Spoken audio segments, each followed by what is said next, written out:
This little thing saves a car owner a few $1,000s every day. It's a convex mirror. You only see it on buses or huge SUVs. You only need it when you're parking. Usually, all you have are your rear and side mirrors. This way, determining the distance from your rear bumper to the car behind is very difficult. Moreover, the side mirrors often distort the reflection and confuse you. You're moving backward, looking in the rearview mirror. Just a little bit more. Whoops! You lightly push the car behind you, and now you hear its alarm go off. Even worse, you have to compensate for the damage. You could have avoided that by installing a convex mirror behind the car's rear windshield. It's convex, and it reflects objects like a fisheye camera. So, when you park, look in the rearview mirror. Now you can see what the convex mirror shows you. Adjust it so you can see your rear bumper in it. Now you have no chance of hitting a car behind you when parking. And you've saved a lot of money on repairing strangers' cars. You might also like blind spot mirrors. They too are convex and also work like a fisheye. Attach it to your side mirror. Even though it's small, you can see things in it that a regular side view mirror won't show. For example, when you park next to a curb, look closely in the small mirror and you'll see the distance to the obstacle. Such mirrors are necessary for large buses driving in heavy traffic in cities, especially in older ones where the streets can be very narrow. But if you drive a small car, you can manage parking without additional mirrors. Another detail characteristic of large SUVs is this pipe. It's a bit like a truck's exhaust pipe, except you'll never see exhaust coming out of there. On the contrary, air comes in through that pipe. Our engines burn fuel to keep going. It needs air to do that. Typically, the engine takes air through the front grille, but SUVs sometimes have to go through rivers. That's when the radiator grille gets underwater. The water will get into the engine and it'll just shut down. You don't want to end up with a helpless car in the middle of a river. So, you have to blow air into the engine through this pipe that stays above the water. Then the car will keep going, even if the water level is above the hood.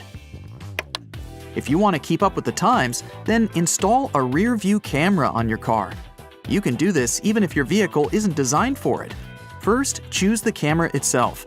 It should be rain and dust resistant. Usually, people mount the camera on the license plate at the back and give it power from the reverse gear lights. That is, every time you put it in reverse, the current will go to the lights and in parallel to the camera.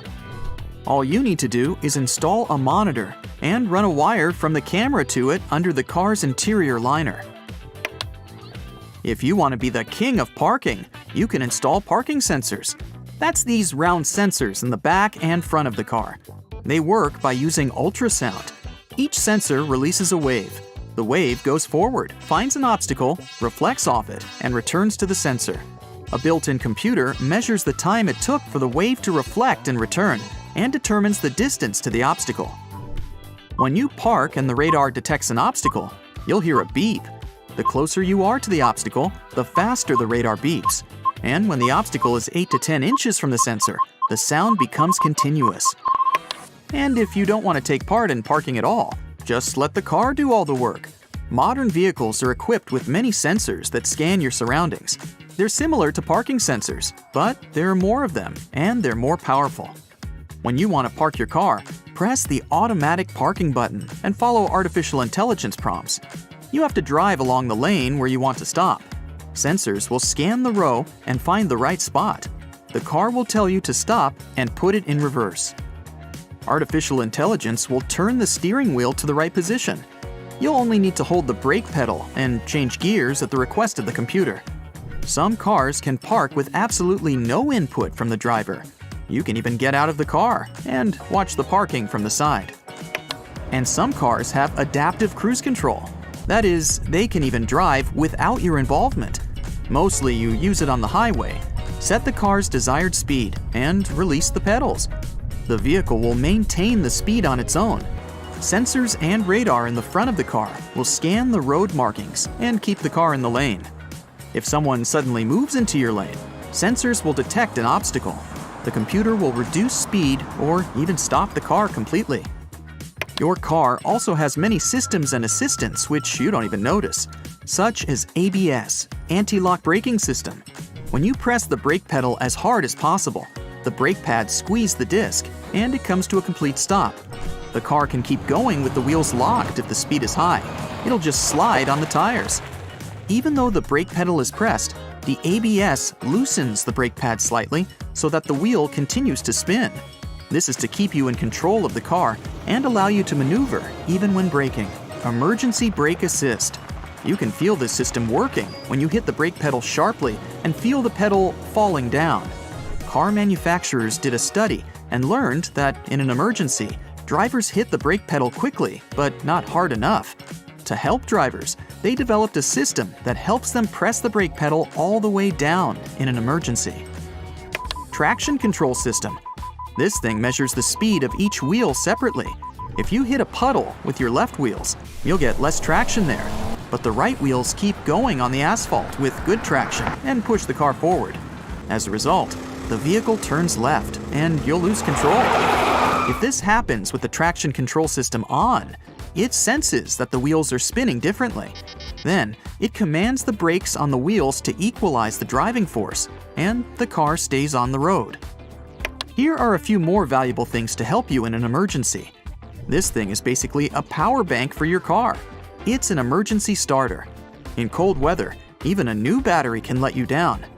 If you try turning the ignition key, and all you hear is your car trying to start the engine but failing, take out the emergency starter. See these clips? Connect them directly to the battery contacts. It's important not to mix up the plus and minus of the battery. Usually you'll see corresponding icons. Now, turn the device on and try to start the car. This little power bank will give you enough current to start your vehicle. Another way to start a car with a low battery is to use a tow rope. Note that this will only work on vehicles with manual gearboxes. Raise the drive wheels of the car with the jack. Be sure to put wheel chocks under the other wheels. Now wrap the tow rope around the wheel counterclockwise. The whole point is that when you pull the rope, the wheel will spin as if the car was going forward. Now turn the ignition key and put it in first gear. Your task is to spin the wheels as fast as possible. Pull the rope sharply as if you were starting a chainsaw. The wheels will make the engine spin, and it will start. Voila! It's helpful to have an emergency exit device in your car. This is basically a tiny hammer and a blade. In case of an accident, you can cut the seatbelt with the blade and then break the glass with the hammer. One of the most essential things you can have in a car is duct tape.